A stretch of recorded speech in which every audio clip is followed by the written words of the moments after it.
Welcome to our little presentation, and let me quickly share our PowerPoint and then we'll get started. So today we'll be covering a section on the chapter talking about marketing environment, and then we will have it kind of related to this concept of the principles of marketing. And you're right, when you heard this phrase, it is referring to our class. We will be using the contents that we talk about to relate to this class and the marketing strategies behind it. So let's get started. We will briefly talk about the political legal environment, talking about legal systems relationship to market decisions. We'll talk about the 4 phases of government regulation, and then we'll move on to the types of regulatory forces, including government regulatory agencies, some other regulatory agencies, and lastly, we'll talk about the economic environment with stuffs on the stages of the business cycle, the changes in prices, employment, and income. We'll always make sure that we talk about a little application of the things that we teach. So let's move on to our first part, talking about political legal environment. What does it mean? According to the textbook, it is the component of the marketing environment consisting of laws and regulations to maintain competitive conditions and protect consumer rights. And what does that mean? Basically, it's saying that we have to make sure that there are rules and laws, regulatory forces to make sure that businesses are protected. At the same time, consumers who are purchasing the products and services provided by businesses to make sure that we are also protected and we are maintaining a good relationship and also a good relationship between businesses. So in the history of US, the government has always established some sort of regulation. There are 4 specific phases of US regulation in our history. Phase 1 is anti-monopoly period during late 19th century and early 20th century. What does that mean? It is existed to protect those small businesses because larger businesses tend to dominate the whole industry, making sure that they control everything. They got supplies, all the sources, and they sell to most people. But to protect such so to prevent such a thing from happening, there are some antitrust laws to maintain competitive businesses. So for example, did you know that our class is with our professor, Professor Chase? She's not the only one teaching this class. There was another professor called Professor Bodell, and I'm sorry if I said her name wrong, but they are competing fairly for students. They are trying to market themselves so that students take their class. And APU is going to do something to prevent Professor Chase from dominating the market, from taking this whole class and letting nobody else teach, and then people don't get to choose. Some really famous acts during this period include the Sherman Antitrust Act in 1890, which prohibits restraints of trade and monopolization. And there's this Federal Trade Commission Act in 1914, which prohibits unfair competition and establishes an agency to help investigate.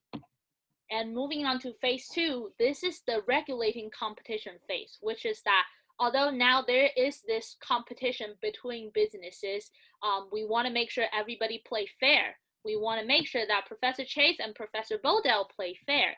And some famous acts during that time includes the Robinson-Patman Act, which helped prevent price discrimination and prevent some people from selling at a really unreasonable low prices.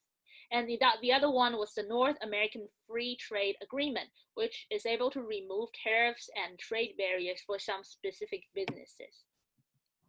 Moving on to phase 3, which is protecting consumers. During this time, consumers is the biggest interest. We want to help people who purchase, who buy, to feel safe, to feel protected. So we regulate how products are made and sold. We protect consumers' rights and safety. For example, the Federal Food and Drug Act in 1906, which is to prevent adulteration and misbranding of food. We don't want to sell wrong food or unsafe food. And there's the National Environmental Policy Act, which establishes an agency to deal with pollution that businesses cause. And during the phase 4, the last phase, which is deregulated specific industries, back in the old days, businesses are strictly restricted. They are being kept away from some of things that they were supposed to. So during this time, they were granted more freedom and permission. The Airline Deregulation Act, which grants considerable freedom to commercial airlines to decide fares and choose new routes. So they get to decide the price and they can decide where to fly to. There's the Telecommunications Act in 1996, which removes barriers to competition in the phone and television broadcasting industry. Now businesses are given more freedom to decide what they want to do. And now we're going to talk about other regulatory forces that are established during the time. Okay, just like Cherie mentioned, I'll be talking about the regulatory forces. These are forces existing in the external marketing environment that have great impact on how an organization carries out its daily operations. Some of the regulatory process is to create regulations. And once those are created, you want to monitor the regulations to make sure they're always in compliance, so nothing ever happens to your company, and then also enforce those regulations. The types of regulatory agencies is federal regulatory agencies. They enforce regulations by fining organizations. Penalties, for example, Federal Trade Commissions regulates advertising, labeling, and use of misleading marketing information. The second is state regulatory agencies. They regulate business operations at the state level through such ways as licensing. An example of a state regulatory agency includes the Department of Health. Local regulatory agencies operate from the local level of business regulations to protect consumers and control business organizations, or if you wanted to put it in APU standards, federal could be the people that enforce what colleges can and can't do. State could be the teachers enforcing their classes and everything that happens on campus. Local could be the student government. That could be our voice as the locals that that go there. Other regulatory forces is interest groups, both public and private, group that attempt to offer total protection to consumers. Self-regulation is business organizations in a given industry exercise total adherence to legal, ethical, and safety standards without the interference of an external players.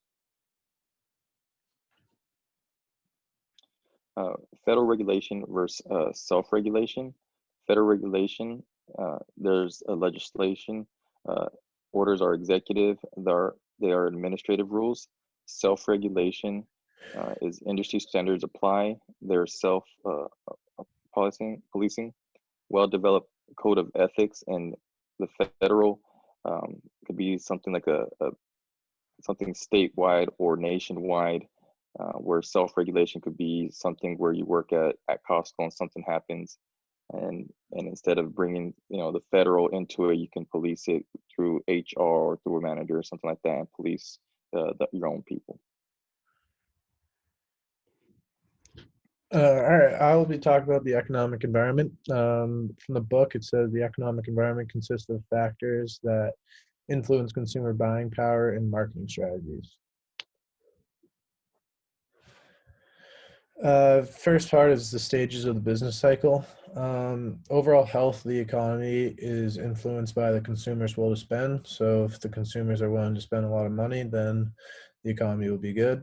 The consumers aren't willing to spend amount of money, the economy, it's not so good for the economy. Gross domestic product, or GDP, is the sum of all goods and services produced by a nation in a year, and consumer spending, it makes up 65% of that GDP. And consumer buying differs in each stage of the business cycle. So there's 4 stages: are the recession, prosperity, slowdowns, contraction.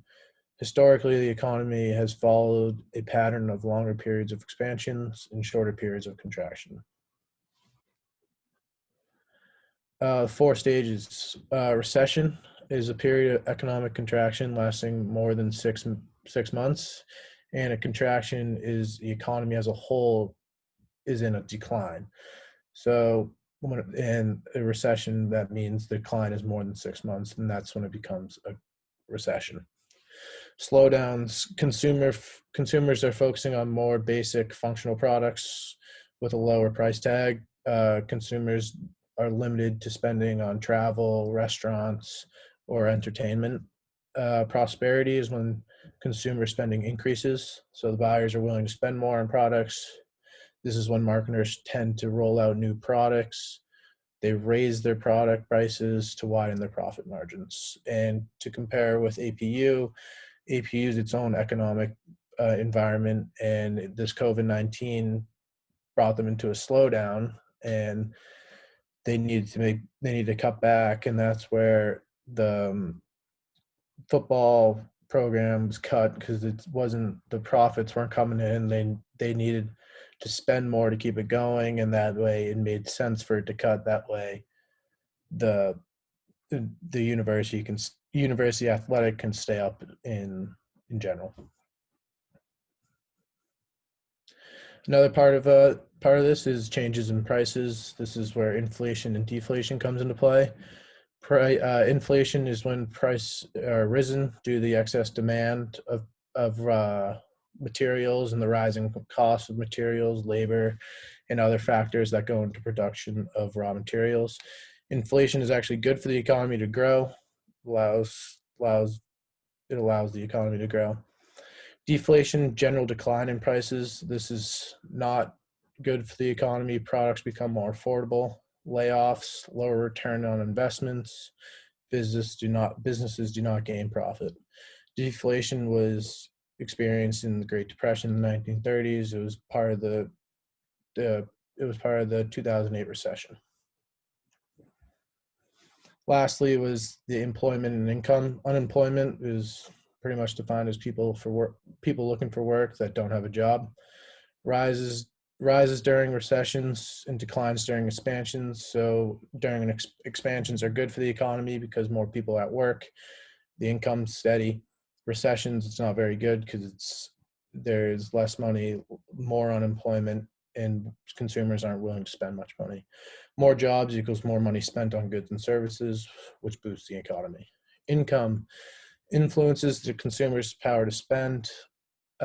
More income someone gets, more likely they're going to spend on goods and services. Discretionary income, amount of money spent after buying the necessities, food, clothing, housing, those are all necessary for living. Buying extra technology, just other things that aren't needed, that's where discretionary income comes into play. Innovations, cars, phones, computers, TV, etc., are all influencing the living standards in rising income. So thank you for listening to our presentation, and I pray that by this time after the presentation, you know that how much our class and our university are impacted by the marketing environment that they are surrounded by. And if you want additional information or other related sources, you can go into this textbook, Contemporary Marketing, and in chapter 3, you'll find a lot more about it. Thank you. Thank you.